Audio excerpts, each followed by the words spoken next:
नमस्ते सदा वत्सले मातृभूमि। प्रणाम है पुण्य भूमि मातृभूमि भारत को। मैं विक्रम आपका स्वागत करता हूं आपके अपने YouTube channel the Gita says पर। आज हम चर्चा करेंगे गीता अध्याय 1 श्लोक क्रमांक 45, 46 और 47 पर। श्लोक क्रमांक 45 इस प्रकार है। अहो बत महत् पापम कर्तुम व्यवसिता वयम यद्राज्य सुखलोभेन हंतुम स्वजनमुद्यताः।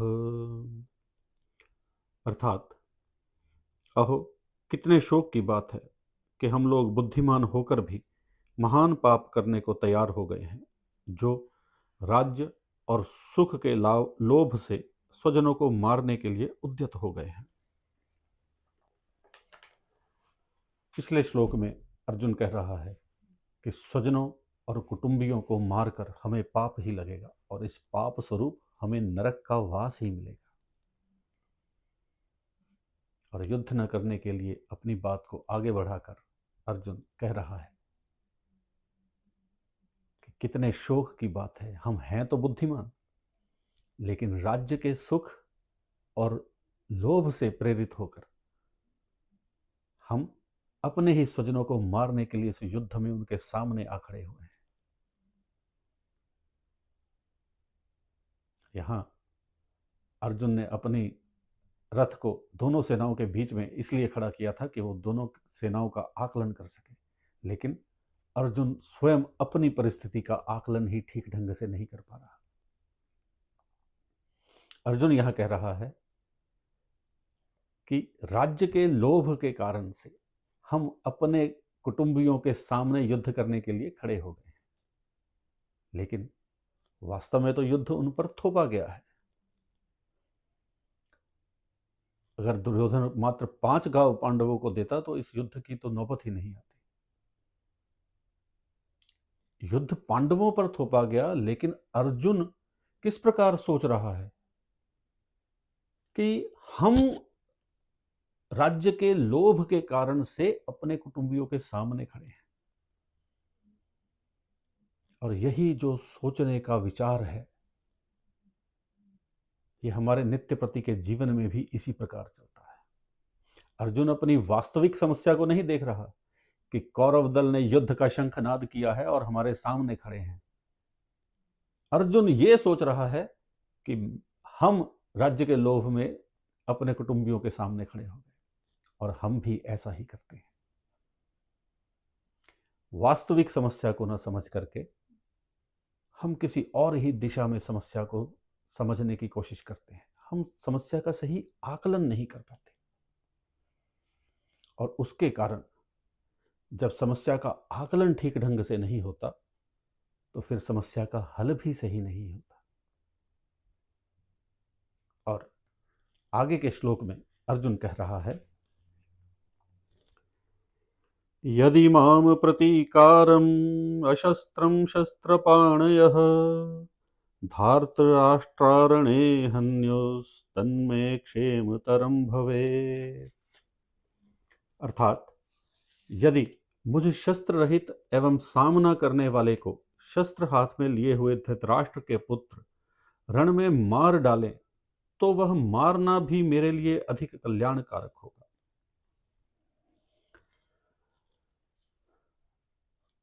अब जब हम सही दिशा में समस्या को नहीं देख रहे, सही दिशा से समस्या का आकलन नहीं कर रहे, तो क्या होता है? अगर इसको सामान्य भाषा में कहें तो अर्जुन बुरी तरह से एक डिप्रेशन में आ गया है, विषाद में आ गया है, और वो ये कह रहा है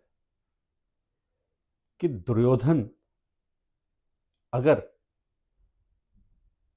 मैं अपने शस्त्र छोड़ भी दूं, शस्त्रों का त्याग कर दूं, और मुझे निहत्थे पर शस्त्र लेकर के दुर्योधन और कौरव दल अगर मुझे मार भी डाले, तब भी वो मरना मेरे लिए ज्यादा अच्छा है।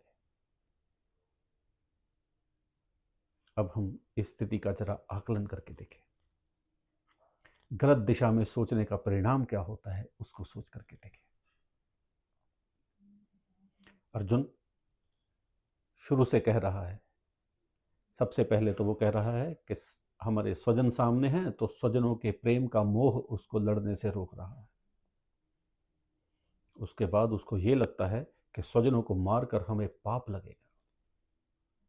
उसके बाद उसको ये लगता है कि शायद हम ही राज्य के लोभी हैं। जब एक समस्या को हम गलत दिशा से लगातार लंबे समय तक सोचते रहते हैं तो उसका हमारे ऊपर क्या असर पड़ता है, ये इस श्लोक में हमें बताया गया है। अर्जुन निहत्था मरने के लिए भी तैयार है और उसको अपनी भलाई समझ रहा है। एक प्रकार से आप डिप्रेशन की हद देखिए अर्जुन की, और ऐसा ही हमारे साथ भी अपने जीवन में होता है। हम समस्या का सही आकलन नहीं कर पाते। समस्या का सही आकलन न होने के कारण हम उसके हल की विपरीत दिशा में सोचते हैं। और जैसे पिछले कई श्लोकों में अर्जुन लगातार लगातार लगातार अपनी समस्या के विषय में, मोह के विषय में, युद्ध न करने के विषय में सोचता जा रहा है, हम भी उसी प्रकार गलत दिशा में अपनी समस्याओं के विषय में सोचकर, बार बार सोचकर एक प्रकार से डिप्रेशन में आ जाते हैं। हमारे सोचने का ढंग उस हद तक चले जाता है, तो जैसे अर्जुन इस श्लोक में कह रहा है कि मुझ निहत्थे को अगर कौरव दल के वीर मार भी डालें तो वो मरना बेहतर है। डिप्रेशन में भी व्यक्ति यही सोचता है कि आत्महत्या ही कर लें, वो बेहतर है। इस प्रकार यदि हमने अपनी समस्याओं को अर्जुन की भांति सोचा, ठीक है, अर्जुन की तरह हमें कोई युद्ध नहीं लड़ना है, लेकिन जो नित्य प्रति की समस्याएं हैं उनको अगर इस भाव से हम देखेंगे तो हम जीवन में अच्छे ढंग से चल पाएंगे। अगले श्लोक में अर्जुन कह रहा है, संजय कह रहा है कि इस प्रकार लगातार सोचने से क्या होता है। एवमुक्त्वार्जुनः संख्ये रथोपस्थ उपाविशत् विसृज्य सशरं चापं शोक संविघ्न मानसः। संजय बोले कि रणभूमि में शोक से उद्विग्न मन वाला अर्जुन इस प्रकार कहकर बाण सहित धनुष को त्याग कर रथ के पिछले भाग में बैठ गए। अब जब हम गलत दिशा से समस्या का आकलन कर रहे हैं तो उसका परिणाम भी ऐसा ही होता है। अर्जुन बाण सहित अपने धनुष को त्याग कर युद्ध नहीं करूंगा, ऐसा सोचते हुए रथ के पिछले भाग में जाकर बैठ जाता है। हमारे साथ भी ऐसा ही होता है। जब हम समस्या का सही आकलन नहीं करते, समस्या के हल से विपरीत निरंतर उसका चिंतन करते रहते हैं, तो एक समय आता है जब हम निराश होकर अपने घर में ही बैठ जाते हैं। ऐसे अनेकों अनेक उदाहरण हमने अपने आसपास के जीवन में देखे होंगे कि डिप्रेशन हो गया, अब वो घर में ही रहते हैं। क्यों? क्योंकि जहां हल था हम उससे विपरीत दिशा में उसका हल ढूंढ रहे थे। अर्जुन के लिए हल था युद्ध करना, लेकिन अर्जुन ढूंढ रहा था युद्ध का त्याग, और वो भी कैसे? अपने प्राणों का त्याग करके युद्ध का त्याग सोच रहा था अर्जुन। लेकिन